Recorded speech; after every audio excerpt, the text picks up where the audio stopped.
मुनेश शर्मा। आज ये हमारा बेसिक ट्रेनिंग का पार्ट 11 है। अभी तक अगर आप सेल्स, परचेज, पेमेंट रिसिप्ट वगैरह चढ़ा रहे हैं तो सबसे कॉम्प्लिकेटेड टास्क इस वक्त आपके लिए होगा GSTR1। GSTR1 आप कैसे बनाएं और क्या ये टैली में ऑटोमेटिक बनती है या नहीं बनती है।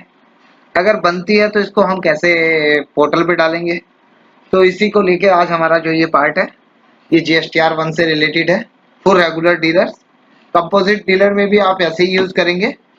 मंथली हैं आप, क्वार्टरली हैं तो भी आप ऐसे ही यूज करेंगे जैसे आज मैं आपको बताने वाला हूँ। सिर्फ ऑप्शंस आपको ऑन ऑफ करने हैं, तो आप इसको वीडियो को पूरा देखिए और अपने और फ्रेंड्स जो इस चीज़ को लेके बहुत परेशान है उनको शेयर कीजिए, और अच्छी लगती है तो सब्सक्राइब भी कीजिए। तो इसमें मैं आपको GSTR1 कैसे बनेगी ये एंड GSTR1 सॉल्यूशंस, बिकॉज कभी भी क्या होता है एरर सॉल्यूशन। तो इसमें मैं आपको कौन कौन सी एरर्स आ सकती हैं और उनको आपको कैसे रेक्टिफाई करना है इसके बारे में भी आज हम इसमें डिस्कस करेंगे। तो हम स्टार्ट करते हैं अपनी वीडियो। ये मेरी वीडियो है, ओके। तो इसमें हमारा डेटा है। ये GSTR1 पे हम कैसे आएंगे। आप सबसे पहले गेटवे ऑफ टैली पे होते हैं। गेटवे ऑफ टैली पे आपको मालूम ही है, सेल रजिस्टर देखना है तो यहाँ से आप जाके अपना सेल रजिस्टर चेक कर सकते हैं, ओके। तो आज हमें रिटर्न भरनी है। हम किसी भी महीने की रिटर्न भर के देख सकते हैं, और कैसे करेंगे ये अभी चेक करते हैं। तो हम गेटवे ऑफ टैली से DO और G दबाते हैं तो ये GST रिपोर्ट में पहुंच जाता है, और यहाँ हम GSTR1 खोलेंगे। तो सबसे पहले मैं आपको इसमें GSTR1 को जब आप खोलते हैं तो सबसे पहले इसके कुछ पार्ट हैं उनको चेक कीजिएगा, और उनको बहुत ध्यान से चेक कीजिए। इसमें आप देख सकते हैं टोटल नंबर ऑफ वाउचर्स। अगस्त महीने में आपने 231 एंटर किए, ओके। यहाँ पे आपको ये डिटेल दिखा देता है कि आपने कॉन्ट्रा कितने डाले हैं, पेमेंट्स वाउचर कितने हैं, आपके रिसिप्ट कितनी है, पेमेंट कितनी है, ये सब दिखाता है। तो यहाँ से भी आप देख सकते हैं कि आपके जो टोटल सेल्स के वाउचर्स थे वो आपने कितने एंटर किए हैं। तो सेल्स के टोटल मेरे वाउचर्स हैं 125, ये दिखा रहा है। इसमें से सिर्फ 105 इंक्लूड है रिटर्न में, और 20 अनसर्टेन में है। अनसर्टेन मतलब उनके साथ कुछ एरर्स है, उन वाउचर्स में कोई प्रॉब्लम्स है। तो हम वो रजिस्टर यहाँ पे भी देख सकते हैं। टोटल नंबर ऑफ वाउचर्स यहाँ दिखाएगा, इसके बाद इंक्लूड इन रिटर्न्स कितने हैं वो यहाँ दिखाएगा, इसके बाद ये दिखाएगा HSN समरी कितनों की अवेलेबल है हमारे पास, इसके बाद ये दिखाएगा इनकम्प्लीट और मिसमैच कितनों की है, 14 की है, इसके बाद दिखाएगा नोट रिलेवेंट इन रिटर्न, तो ये 106 वाउचर्स हैं, और सबसे नीचे दिखाता है अनसर्टेन ट्रांजेक्शन। तो आप सिंपल अगर देखना चाहें तो ये भी देख सकते हैं टोटल नंबर ऑफ वाउचर्स कितने हैं, उसके बाद रिटर्न से रिलेटेड कितने नहीं है। तो जो भी बचे वो आपके रिटर्न में होने चाहिए, और अगर रिटर्न में नहीं है तो वो यहाँ पर होने चाहिए अनसर्टेन में, ओके।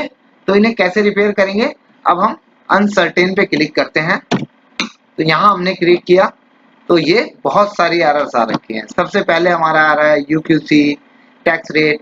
अब इस स्क्रीन को देख के बहुत सारे लोग छोड़ देते हैं, रिटर्न नहीं सबमिट करते और कॉल्स करते हैं कि सर ये कैसे होगा। तो ये बहुत सिंपल है, आज आप देखिए, इसको आप खुद हैंडल करें और इसका सॉल्यूशन भी करें।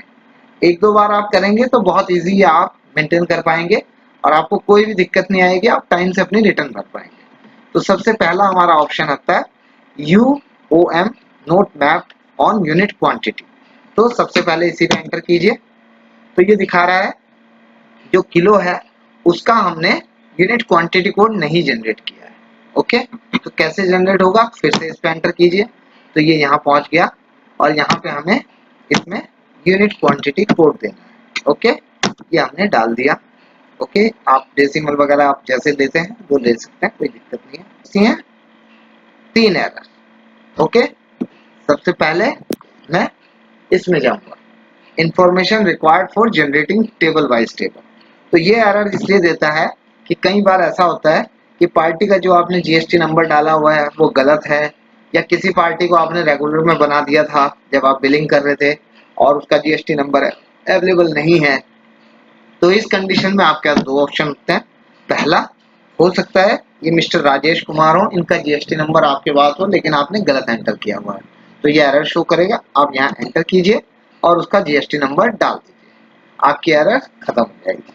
अदरवाइज अगर आपके पास उसका जीएसटी नंबर नहीं है और ये गलती से आपने इसमें रजिस्टर में डाल दिया है, ये अनरजिस्टर्ड है, तो आप इस पे कंट्रोल के साथ एंटर कीजिए और इसके इनवॉइस में पहुंच जाएंगे। आप इनवॉइस में पहुंचेंगे, यहाँ राजेश कुमार पे जाइए, यहाँ कंट्रोल के साथ एंटर कीजिए और आप इसके लेजर में चले जाएंगे। लेजर में जाने के बाद आप इसको सिंपल अनरजिस्टर्ड कर दीजिए। ओके, और जैसे आप अनरजिस्टर्ड करेंगे तो ये आपका एरर खत्म हो जाएगा। यहाँ आपको बिल नहीं छेड़ना है, इसको आप स्किप कर देंगे और हम बाहर आ जाएंगे और ये मेरा ओके हो गया। ओके, तो अब मेरे पास सिर्फ दो एरर बची हुई है। तो इसमें पहला है mismatch due to tax amount modified in vouchers. ठीक है, पहले हम tax rate type not specified, इस पे क्लिक करेंगे तो इसके अंदर ये टोटल 18 वाउचर्स हैं और ये दिखा रहा है कि आपने इस आइटम पे कोई टैक्स नहीं लगाया है। ओके, तो किस आइटम पे टैक्स नहीं लगाया है तो वो सिंपल आपको यहाँ बता देगा। वो बता रहा है कि ये कोई आइटम है आपकी फ्रूट 55 ग्राम, इस पे आपने टैक्स नहीं लगाया है। तो इसके दो तरीके हैं, एक तो आप यहीं पे टैक्स लगा दीजिए तो कोई दिक्कत नहीं होगी आपको। यहाँ पे आपने सेल्स टैक्सेबल किया और आप जितना भी टैक्स है 18% है 18% और जो भी है वो लगा दीजिए।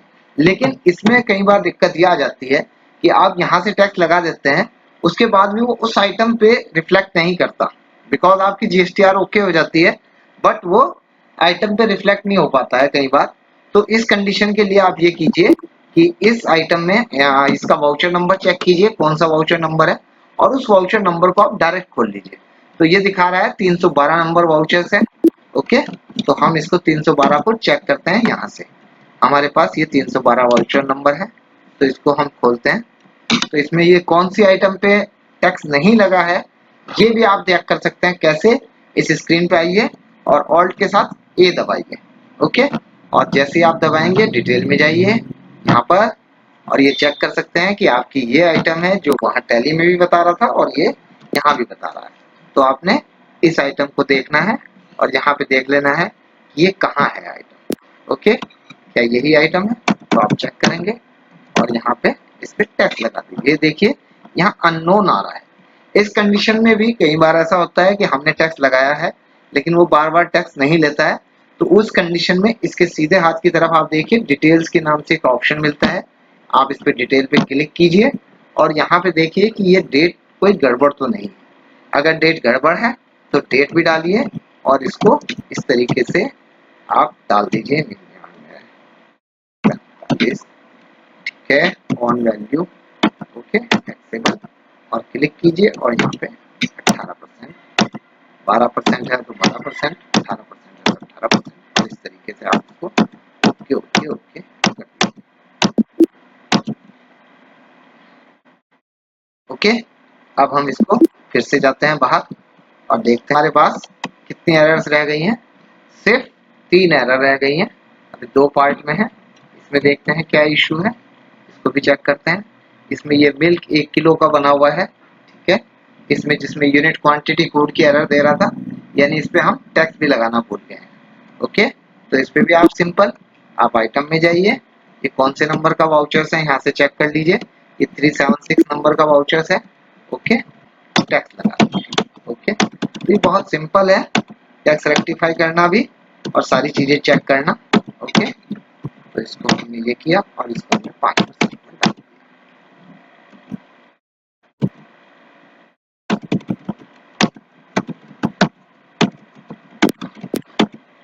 ओके, ये हमारा ई वे बिल अभी हम नहीं बना रहे हैं, फिलहाल गई है। अब हमारे पास सिर्फ एक एरर बची है और उसमें सिर्फ 2 वाउचर्स बचे। तो ये 2 वाउचर्स अगर हम देखते हैं यहाँ पर ऊपर नंबर ऑफ वाउचर्स में, तो ये बिल्कुल क्लियर दिखा रहा है central tax and state tax value do not match. आपको मालूम ही है कि सेंट्रल टैक्स और स्टेट टैक्स बराबर होना चाहिए, लेकिन आपको कई बार ऐसा होता है कि जो लोग एक विंडो होती है जहां हम आइटम क्रिएशन करते हैं, वहां पर पूरी विंडो खोल लेते हैं। उसकी वजह से क्या होता है, वो मैनुअली सेंट्रल टैक्स भी मेंटेन करते हैं, स्टेट टैक्स भी डालते हैं, और कई बार वहाँ मिसमैच हो जाता है।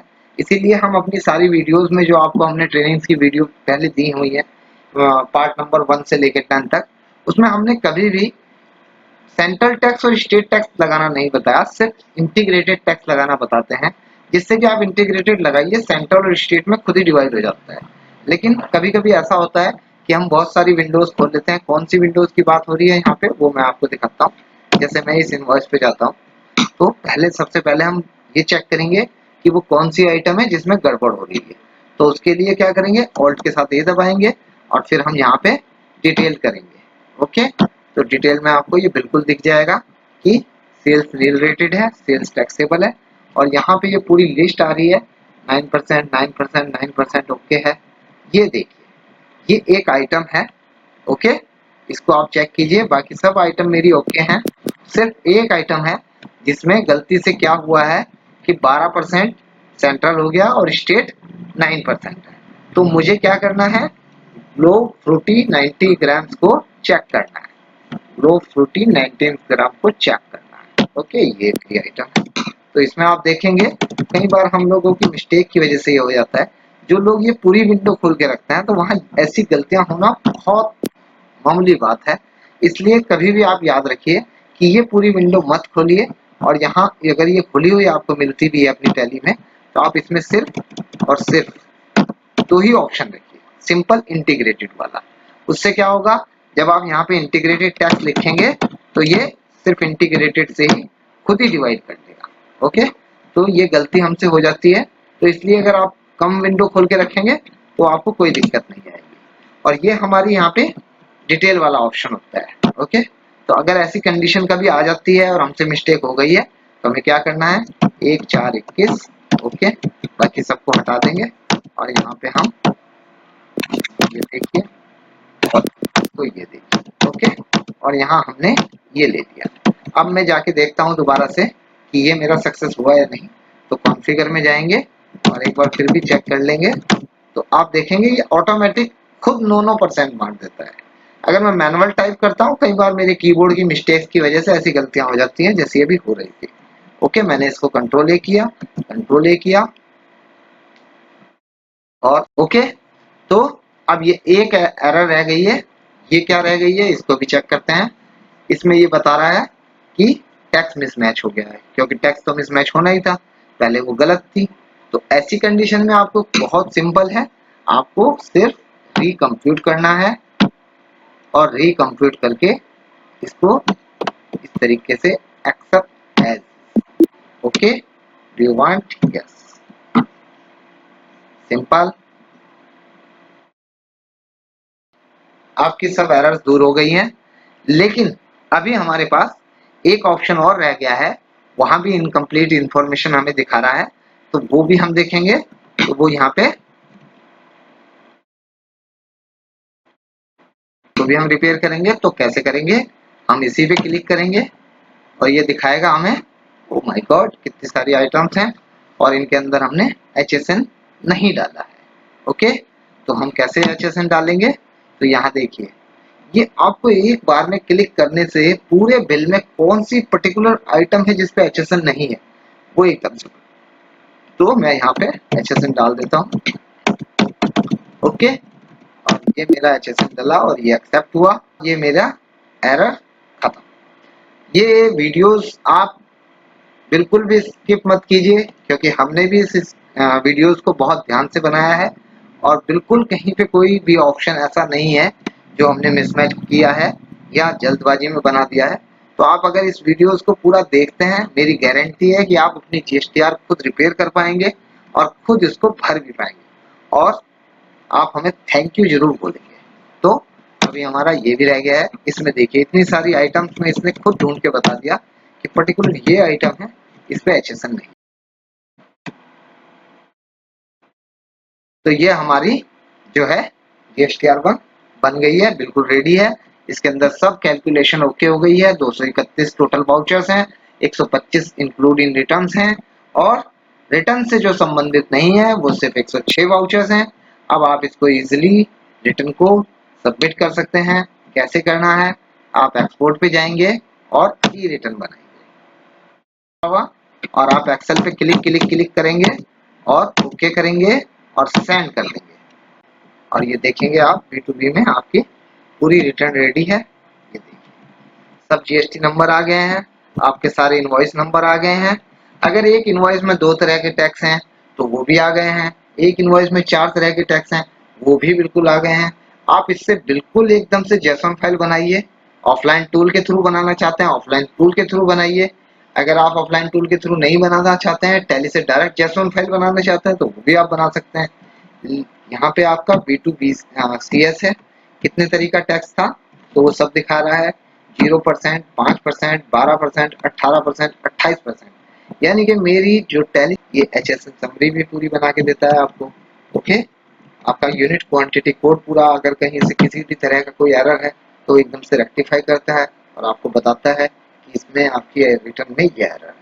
तो ये हमारा एक्सेल का फॉर्मेट हो गया है, और इस एक्सेल के फॉर्मेट से आप ऑफलाइन टूल के थ्रू अपनी रिटर्न बना के देखिए।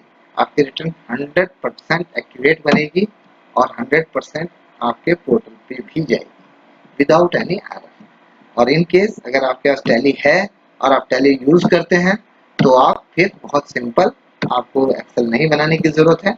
आपको क्या करना है, आपको JSON फाइल बनानी है, और JSON फाइल को बनाते वक्त एक बात ध्यान रखिएगा कि आपको किसी भी हालत में ये JSON फाइल खोलकर नहीं देखनी है। अगर आप कंफर्म होना चाहते हैं, अपनी रिटर्न देखना चाहते हैं, तो आप पहले एक्सेल में बनाइए, और एक्सेल में बना के बाद उसको आप पोर्टल पे डालने से पहले फिर दोबारा JSON फाइल बना लीजिए। ओके, तो ये मेरी JSON फाइल ऐसे बन जाती है, बहुत सिंपल होता है। JSON फाइल बन गई है। एक बात मैं आपको फिर से बोल रहा हूँ, अगर आप इसको खोलने की कोशिश करेंगे किसी भी सॉफ्टवेयर के थ्रू, तो ये पोर्टल पे आप डालेंगे तो वो बार बार आपको एरर देगा।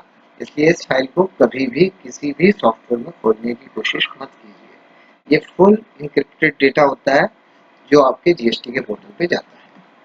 ओके, तो ये हमारा ऑप्शन हो गया है। अब यहाँ पे वाउचर काउंट पूरे होने चाहिए, आपका टैक्सेबल अमाउंट बिल्कुल मैच होना चाहिए, सेंट्रल टैक्स बिल्कुल मैच होना चाहिए, तो आप अपनी रिटर्न भर सकते हैं। अगर इन केस वो मिसमैच हो रहा है या कोई दिक्कत आ रही है तो उसको आप सबमिट तब तक मत कीजिए जब तक आप उसके एरर को रेक्टिफाई ना कर लें और आप उसको मैच ना कर लें। तो कभी भी आपको भरना हो तो आप हमेशा याद रखिए, यहाँ से आप डायरेक्ट JSON फाइल बनाइए और JSON फाइल को आप पोर्टल पे अपलोड कर सकते हैं।